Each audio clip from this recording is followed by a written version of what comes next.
Good evening, I'm Alex Dierckman. School students and parents will soon know if scores on state standardized tests are valid after computer glitches slowed ISTEP testing in the spring. State Superintendent Glenda Ritz told the State Board of Education Friday, whatever the results, she doesn't think scores on disrupted tests should weigh heavily into teacher evaluations this year. But several State Board members say they'd like to hold off on a decision until after the validity study comes back, since some classes didn't experience any problems. An IU economist says the leading index for Indiana, an economic predictor for the state, is sending mixed messages about the health of the Hoosier economy.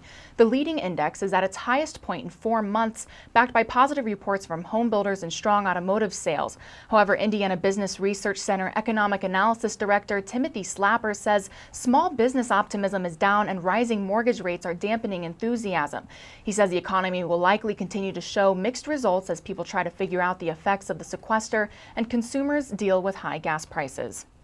If you're heading to Bloomington for a football game this fall, you'll notice more than Hoosier fans sitting outside Memorial Stadium. There will also be the hull of a World War II battleship. As WTIU's Misha Wee reports, the prow of the USS Indiana arrived in Bloomington Thursday night.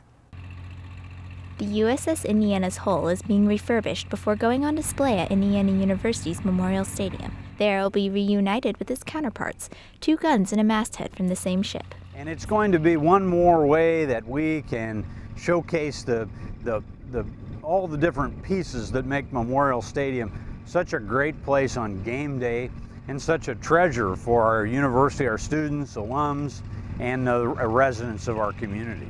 The prow will be rededicated on September 7th before IU's game against the Navy midshipmen. Petty Officer Rebecca Cobb Brown says having such a historic artifact in Indiana will be an educational experience as well. We are a landlocked state, so we do have many children who have never seen the ocean, and this is going to drum up interest for them and get them thinking about the United States Navy and the role that the Navy has played in shaping America. The USS Indiana ship is a part of history, but a Navy submarine with the same name is slated to be finished in 2018. For WTIU, I'm Misha Wee. And temperatures have been in the 90s this week as a heat wave has moved across the Midwest. Numbers from the National Weather Service show it's still not nearly as hot as last year, where record temperatures were in the hundreds. But there is some relief coming. Here's what you can expect tonight. Lows are in the lower 70s and partly cloudy with the 50% chance of thunderstorms. Tomorrow, 89 degrees is the high and a 50% chance of storms. And tomorrow night, a 20% chance of thunderstorms with 68 degrees as the low. And here's a look at the 5-day forecast. Thunderstorms through most of the week with highs in the 80s. For WTIU News, I'm Alex Dierckman.